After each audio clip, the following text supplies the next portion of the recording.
जी, मेरा नाम रिया डाबी है और मैंने 15th रैंक हासिल की है यूपीएससी एग्ज़ाम 2020 में, जिसके रिज़ल्ट्स अभी रिसेंटली आए हैं। और आज मैं दिल्ली नॉलेज ट्रैक पे हूँ और मैं अपनी स्ट्रैटेजी के बारे में बताने आई हूँ कि प्रीलिम्स, मेंस और इंटरव्यूज़ यूपीएससी एग्ज़ाम में हमें कैसे प्रिपेयर करना है, इन चीज़ों के लिए कैसे प्रिपेयर करना है और क्या क्या आप स्ट्रैटेजीज़ यूज़ कर सकते हैं जिससे आप भी अच्छा परफॉर्म करिए। मेरा बर्थ प्लेस भोपाल है, मध्य प्रदेश में, लेकिन मैंने अपनी पूरी लाइफ दिल्ली में ही बिताई है और मैं करेंटली दिल्ली में ही सेटल्ड हूँ। मैंने अपनी schooling convent of Jesus and Mary New Delhi से ही की है। उसके बाद मैंने अपना बीए इन पॉलिटिकल साइंस किया था lady Shri Ram college for women in Delhi university से। 2019 में मेरा ग्रेजुएशन हुआ था और उसके बाद मैंने यूपीएससी एग्ज़ाम के लिए प्रिपरेशन स्टार्ट की थी एंड एग्ज़ाम 2020 में दी एंड 2021 में अभी रिज़ल्ट्स आए हैं। तो मैं अपनी स्ट्रैटेजी के बारे में बात करना चाहूँगी। सबसे पहले मैं प्रीलिम्स के बारे में बात करना चाहूँगी क्योंकि वो फर्स्ट फेज़ होता है इस एग्ज़ाम का। सो प्रीलिम्स के लिए मैं यही बोलना चाहूँगी कि जैसे हम पास्ट ईयर के क्वेश्चन पेपर्स देखते हैं तो पैटर्न काफ़ी डायनामिक होता है। कभी करंट अफेयर्स से बहुत ज़्यादा क्वेश्चंस आते हैं, कभी स्टैटिक से बहुत ज़्यादा आते हैं। तो मैं यही एस्पिरेंट्स को बोलना चाहूँगी कि आप दोनों पे काफ़ी ज़्यादा फोकस रखिए। ऐसा नहीं है कि एक चीज़ पे ही फोकस रखना चाहिए। सारे जो सब्जेक्ट्स हैं, सारी जो बुक्स हैं, आप उन्हें सेग्रीगेटेड रखिए, अपने नोट्स बनाइए, जिससे आपको बाद में रिवीजन में काफ़ी आसानी होगी। Welcome to Luqman IAS. Study general studies with Lukman IAS for building comprehensive knowledge, thorough understanding and a good perspective, which are essential ingredients of UPSC for getting top rank in civil services examination. GS paper 2 and 4 will be taken by S. Ansari and other papers will be covered by renowned faculties. So, Lukman IAS becomes the obvious choice. The renowned faculties are Lakshmi Kant for Geography, Ecology and Environment, Professor Mustaba Hussain for Art and Culture, Dr. Jia for History, and Abhijit Jha for Society. It is the pre-cum-means batch with integrated guidance program, which consists of prelims, means, and interview. The course features live classes are as effective as offline classes. The classes are highly interactive in nature. Your doubts and queries will be addressed, and there will be dictation of notes. In the last 10 years, contact us today for more information. साथ में prelims में मुझे लगता है सबसे important चीज़ ये है कि आप जितने मॉक पेपर्स प्रैक्टिस कर सकते हैं आपको करने चाहिए, क्योंकि उससे आपको एक आइडिया मिलता है कि किस तरह के क्वेश्चंस आते हैं, आपको कितने क्वेश्चंस अटेम्प्ट करने चाहिए और आपकी परफॉर्मेंस कैसी चल रही है। मेरी प्रिपरेशन जर्नी में मैंने I think more than 80 mock papers तो प्रीलिम्स के लिए सॉल्व किए ही थे, क्योंकि मुझे लगता है प्रीलिम्स काफ़ी डिफ़िकल्ट होते जा रहा है ओवर द ईयर्स। तो मैं यही आपको सजेशन दूंगी कि आप मॉक पेपर्स प्रैक्टिस करिए और साथ में जब आप मॉक पेपर्स प्रैक्टिस कर रहे हो तो अपनी परफॉर्मेंस के अकॉर्डिंग आपको ये डिसाइड कर लेना चाहिए कि मुझे कितने क्वेश्चंस अटेम्प्ट करने हैं रियल एग्ज़ाम में। जैसे मैंने अपने परफॉर्मेंस को देखते हुए मैंने ये सोचा था कि अराउंड 65 to 70 क्वेश्चंस तो मुझे अटेम्प्ट करने ही चाहिए, जिससे मिनिमम रेंज ऑफ मार्क्स मुझे मिल पाए, जिससे प्रीलिम्स क्लियर हो सके, क्योंकि इसमें नेगेटिव मार्किंग तो होती है जैसे सबको पता है। और साथ में मैं ये बोलूँगी कि प्रीलिम्स में CSAT को प्लीज़ इग्नोर मत करिए, क्योंकि काफ़ी लोग सोचते हैं कि CSAT हो जाएगा और सिर्फ क्वालिफाइंग है, लेकिन स्पेशली मैं उन स्टूडेंट्स को बोलना चाहूँगी जो आर्ट स्ट्रीम से हैं, ह्यूमैनिटीज़ से हैं, क्योंकि 10th के बाद मैथ्स का टच छूट जाता है, जैसे मेरे साथ भी हुआ था। तो आप जितना CSAT की भी प्रैक्टिस करेंगे वो आपके लिए बेनिफिशियल रहेगी। नेक्स्ट मैं मेंस की बात करना चाहूँगी, जो नेक्स्ट स्टेप होता है यूपीएससी एग्जामिनेशन का। तो जैसे ही सबको पता है GS होता है, उसके 4 पेपर्स होते हैं मेंस में। तो अगर हम सोर्सेज की बात करें कि इसमें कौन से सोर्सेज पढ़ने चाहिए, तो मैं ये बोलूँगी जैसे GS1 में आपको पता है हिस्ट्री होती है, वर्ल्ड हिस्ट्री होती है, ज्योग्राफी एंड सोशल इश्यूज़। तो सबसे पहले तो मैं यही रिकमेंड करूँगी कि जो हमारी 11th और 12th की जो NCERTs होती हैं, आप उनको काफ़ी अच्छे से पढ़िए, रिवाइज़ करिए, क्योंकि उसमें बेसिक इंफॉर्मेशन होती है जो आपका फाउंडेशन बिल्ड करती है। तो NCERTs बहुत ज़्यादा इम्पॉर्टेंट है। अगर हम आर्ट एंड कल्चर की बात करें तो मैंने नितिन सिंघानिया की बुक रेफ़र करी थी, क्योंकि मुझे लगता है इसमें रेलिवेंट इन्फॉर्मेशन प्रेजेंट है। अगर ज्योग्राफी की बात करें तो मैंने 11th और 12th की NCERT ही रेफ़र करी थी, और साथ में टाटा मैग्रॉ हिल की एक बुक आती है, उन बुक्स ने भी मुझे हेल्प किया था। अगर हम वर्ल्ड हिस्ट्री की बात करें तो वर्ल्ड हिस्ट्री की भी जो NCERT आती है क्लास 12 की, मुझे लगा वो NCERT ही सफिशिएंट रहेगी। अगर हम सोशल इश्यूज़ की बात करें तो सोशल इश्यूज़ के लिए मैंने सोशियोलॉजी की NCERT बुक पढ़ी थी क्लास 11th की, और साथ में जो करंट अफेयर्स में हमारे जो सोशल इश्यूज़ आते हैं डेली, और जो करंट अफेयर्स मैगजीन्स भी होती है उसमें भी ये कवर्ड होता है, तो मैंने उसी के नोट्स बनाए थे बेसिक कंसेप्ट्स के लिए।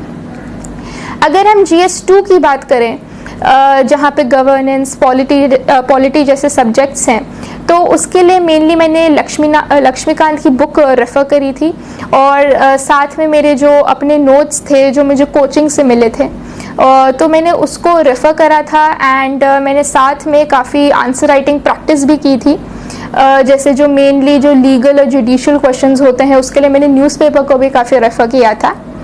अगर हम इंटरनेशनल रिलेशंस की बात करें तो इंटरनेशनल रिलेशंस तो मुझे लगता है काफ़ी करंट अफेयर्स बेस्ड ही रहता है, क्योंकि जो न्यूज़ में चल रहा होता है वो पूछ लिया जाता है। और सिंस मेरा optional political science and international relations ही था, तो मुझे अपने ऑप्शनल से भी काफ़ी हेल्प मिली थी GS के पेपर में इंटरनेशनल रिलेशंस के लिए। तो उसके लिए मैं यही बोलूँगी, काफ़ी सारी बुक्स हैं अवेलेबल हैं मार्केट में, आप उनको रेफ़र कर सकते हैं। सबसे इम्पॉर्टेंट लेकिन न्यूज़पेपर ही रहेगा। अगर हम GS3 की बात करें, जिसमें ऐसे सब्जेक्ट्स है science and technology, environment, internal security, disaster management, तो मुझे लगता है काफ़ी ज़्यादा डायनामिक है, इनका सिलेबस थोड़ा वास्ट हो जाता है, ओपन एंडेड हो जाता है, और काफ़ी कैंडिडेट्स ये पूछते हैं कि इसकी बहुत सारी बुक्स हैं, हमें क्या करना चाहिए। तो मुझे लगता है कि इनके लिए आपको मैक्सिमम 1 या 2 बुक्स ही रेफ़र करनी चाहिए, क्योंकि आप जितना ज़्यादा बुक्स रेफ़र करेंगे आप खुद कंफ्यूज्ड हो जाते हैं। सिमिलरली मैंने जैसे साइंस एंड टेक्नोलॉजी के लिए टाटा मैग्रॉ हिल रेफ़र करी थी, और जो नोट्स क्लास में मिले थे कोचिंग की क्लास में। एनवायरनमेंट के लिए जो शंकर IAS की एक बुक आती है जो काफ़ी कैंडिडेट्स रेफ़र करते हैं, मैंने भी वही किया था।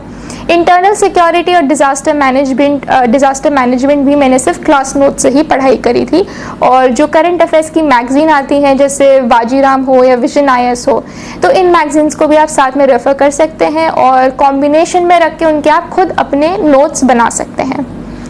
GS4 की अगर हम बात करें, जो काफ़ी एक इम्पॉर्टेंट पेपर है, जो एथिक्स है, काफ़ी कैंडिडेट्स को ये प्रॉब्लम आती है, क्योंकि एथिक्स में ऐसे क्वेश्चंस पूछे जाते हैं जो आपने एक्सपेक्ट नहीं किए हो, या थोड़े डिफ़िकल्ट हो जाते हैं, या फिलोसफिकल हो जाते हैं। तो उसके लिए मैं यही रिकमेंड करूँगी कि एथिक्स के लिए आप previous year question papers refer करिए, आपको एक आइडिया मिलेगा क्या पूछा जाता है। सिलेबस देखिए एथिक्स का, और उसके अकॉर्डिंग हर टॉपिक के लिए अपने नोट्स बनाइए। जब आप नोट्स बना रहे हो तो उसमें आपको एग्जाम्पल्स का यूज़ बहुत ज़्यादा करना चाहिए, जो फेमस पर्सनालिटीज़ हैं, कोई इंसिडेंट्स हुए हैं, या यदि वो इंडिया में हो या वर्ल्ड में हुए हो। साथ में आपको कोटेशंस भी आप यूज़ कर सकते हैं एथिक्स में। और केस स्टडीज़ की अगर हम बात करें, केस स्टडीज सॉल्व करने के लिए मुझे लगता है कि आप बुक्स रेफ़र कर सकते हैं, जैसे एक अरिहंत और एक्सेस पब्लिशिंग की बुक आती है, तो उसमें उन्होंने भी केस स्टडीज सॉल्व करी हुई हैं, जिससे आपको आइडिया मिलता है कि आपको अपना स्ट्रक्चर कैसे बिल्ड करना है आंसर में। सबसे इम्पॉर्टेंट लेकिन यही है कि आप प्रैक्टिस करें आंसर्स खुद लिखना।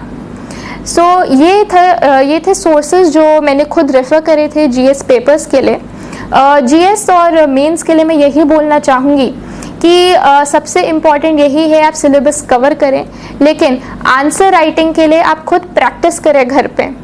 आप जितने आंसर्स लिखेंगे आपको उतना समझ आएगा कि कौन से पॉइंट्स इम्पॉर्टेंट होते हैं। अगर पॉसिबल हो पाए आप कोई मॉक पेपर्स भी दे सकते हैं, जो काफ़ी कोचिंग इंस्टीट्यूट्स निकालते हैं जहाँ आपके पेपर्स भी चेक करते हैं, तो उससे भी आपको अपनी परफॉर्मेंस के बारे में पता चलता है। अगर वो पॉसिबल नहीं है तो आप अपनी फैमिली में या किसी फ्रेंड से भी वो चेक करवा सकते हैं। आंसर राइटिंग में मुझे लगता है कि आपको पहले एक अपना स्ट्रक्चर बनाना चाहिए। फॉर एग्जांपल, आप शुरू में इंट्रोडक्शन लिख रहे हैं, फिर जो क्वेश्चन है, चाहे जो भी उसमें कुछ हिस्ट्री लिखनी हो, कुछ पॉजिटिव्स या नेगेटिव्स लिखने हो, आप वो लिख रहे हैं। लास्ट में आप एक कंक्लूजन लिखते हैं। आंसर राइटिंग में अगर आपको वैल्यू एडिशन करनी है तो मेरे एक्सपीरियंस ने मुझे यही बताया है कि वैल्यू एडिशन के लिए आप हमेशा इंट्रोडक्शन में या बॉडी ऑफ द आंसर में फैक्ट्स दे सकते हैं। फॉर एग्जाम्पल, अगर वो इन्वायरमेंट का आंसर हो या जोग्राफी का आंसर हो, आप बता सकते हैं कि इंडिया के पास 18% ऑफ द वर्ल्ड्स पॉपुलेशन है, लेकिन only 4% of the fresh water resources. आप इकोनॉमिक्स में ये बोल सकते हैं कि IMF की रिपोर्ट के अकॉर्डिंग ये बोला गया है, अगर विमेन फुल्ली पार्टिसिपेट करें हमारी इकोनॉमी में तो GDP 27% से इंक्रीज हो सकती है। तो ऐसे छोटे छोटे फैक्ट्स मैंने भी अपने आंसर्स में यूज़ करे हैं, जो मुझे लगता है उससे एक्स्ट्रा मार्क्स मिलते हैं। साथ में मुझे लगता है जो रिपोर्ट्स आती हैं, चाहे वो इंडियन ऑर्गेनाइजेशंस ने रिलीज़ करी हो या कोई इंटरनेशनल बॉडीज़ हो, जैसे वर्ल्ड बैंक हो, UN की स्पेशलाइज्ड एजेंसीज़ हो, वर्ल्ड इकोनॉमिक फोरम हो, उनके बारे में भी अगर आप मेंशन करें, उसमें इंडिया की क्या परफॉर्मेंस रही है, क्या रैंक है, उससे भी आपको एक्स्ट्रा मार्क्स मिल सकते हैं, क्योंकि एग्जामिनर को लगेगा कि आपको काफ़ी ज़्यादा इन्फॉर्मेशन है किसी टॉपिक के बारे में। और साथ में मुझे ये भी लगता है कि अगर कोई एक ऐसा आंसर है जिसमें आपको इंडियन पर्सपेक्टिव लिखना है, कोई पॉलिसी है, अगर आप इसमें गवर्नमेंट स्कीम्स को मेंशन करें या उनकी परफॉर्मेंस को मेंशन करें तो उससे भी एक्स्ट्रा मार्क्स मिल सकते हैं। फॉर एग्जांपल, अगर हम एग्रीकल्चर का कोई आंसर लिख रहे हैं, सो उससे एग्रीकल्चर रिलेटेड स्कीम्स को अगर हम आंसर में मेंशन कर दें, जैसे प्रधानमंत्री फसल बीमा योजना है या सॉइल हेल्थ कार्ड है या एंड सो ऑन, तो अगर आप उसको भी मेंशन करते हैं, उससे भी एग्जामिनर को पता चलता है कि ये जो आंसर लिखा गया है काफ़ी डायमेंशंस को कवर किया गया है, तो उससे भी आपको एक्स्ट्रा मार्क्स मिल सकते हैं। तो ये था GS और आंसर राइटिंग के लिए। नेक्स्ट मैं यही बोलना चाहूँगी कि पूरे जैसे प्रीलिम्स या मेंस हो, उसमें सबसे ज़्यादा इम्पॉर्टेंट करंट अफेयर्स होता है। तो मैं करंट अफेयर्स के बारे में बताना ये चाहूँगी कि कुछ लोग पूछते हैं कि हमें क्या सिर्फ न्यूज़पेपर पढ़ना चाहिए या करंट अफेयर की मैगजीन्स भी पढ़नी चाहिए। तो मुझे ये लगता है कि न्यूज़पेपर तो सबसे ज़्यादा इम्पॉर्टेंट है, उसका कोई रिप्लेसमेंट नहीं है। तो मैंने जैसे करा है, तो मैंने द हिंदू और द इंडियन एक्सप्रेस दोनों न्यूज़पेपर्स ही मैं रोज़ पढ़ती थी और ख़ुद को अपडेटेड रखती थी। और द इंडियन एक्सप्रेस में रोज़ एक एक्सप्लेन्ड पेज आता है उसमें, और उसमें काफ़ी अच्छी इन्फॉर्मेशन होती है। सिमिलरली द हिंदू में संडे को एक FAQ वाला पेज आता है, वो भी बहुत इम्पॉर्टेंट होता है। साथ में लेकिन मैंने करंट अफेयर्स की मैगजीन्स भी रेफ़र करी हैं, जैसे विजन आइज की मैगजीन मुझे अच्छी लगती थी, उसमें काफ़ी चीज़ें कवर्ड रहती थी जो मे बी न्यूज़पेपर्स में नहीं आता है, तो वो भी मैंने साथ में रेफ़र करा है। करंट अफेयर्स को प्रिपेयर करने के लिए मैं ये सजेस्ट करूँगी कि अगर आपको कोई न्यूज़ इम्पॉर्टेंट लग रही है तो आप उसको कट कर सकते हैं, न्यूज़पेपर से स्टेपल कर सकते हैं, फाइल में रख सकते हैं, या आप अपने नोट्स बना सकते हैं। बट सबसे इम्पॉर्टेंट चीज़ इस पूरे एग्जामिनेशन में ये है, वो है रिवीजन, क्योंकि सिलेबस इतना ज़्यादा वास्ट है, आप जितनी चीज़ें पढ़ते जाओगे आप उनको भूल भी सकते हो, तो आप जितनी बार रिवाइज करोगे उतना आपको माइंड में वो रहता जाएगा और आपको एग्जामिनेशन में वो हेल्प करेगा। तो मुझे लगता है रिवीजन सबसे ज़्यादा इम्पॉर्टेंट है। दूसरी चीज़ मैं ये बोलना चाहूँगी कि ऐसा मत करिए कि आप बहुत सारे सोर्सेज रेफ़र कर रहे हैं कि मैं ये बुक भी पढ़ लेती हूँ, ये बुक भी पढ़ लेता हूँ, और ये चीज़ें उसने मुझे बताई है, ये भी हम पढ़ लेते हैं। मुझे लगता है कि अगर आप अपना जो सोर्सेज हैं उनको आप रिस्ट्रिक्ट कर सकते हैं। जैसे मैंने आपको बताया, मैंने भी कुछ कम सोर्सेज ही पढ़े हैं, बहुत ज़्यादा चीज़ें मैंने ऐसी नहीं पढ़ी हैं। तो अगर आप सोर्सेज अपने रिस्ट्रिक्ट करें, उन्हीं को बहुत अच्छे से पढ़ें, उन्हीं को आप बहुत अच्छे से याद करें, उन्हीं को रिवाइज करें, वो आपको बहुत ज़्यादा हेल्प करेगा एग्जामिनेशन में। अगर आपने बहुत सारे सोर्सेज पढ़ ली हैं जो अलग अलग इन्फॉर्मेशन लिखी है, आप खुद ही कंफ्यूज हो जाएंगे और आपको समझ नहीं आएगा कि मैं एग्जैक्टली लिखूं क्या या क्या पढ़ूं। तो मुझे लगता है कि अपने सोर्सेज आप रिस्ट्रिक्ट कर सकते हैं जो मेजर होते हैं, जैसे NCERTs है।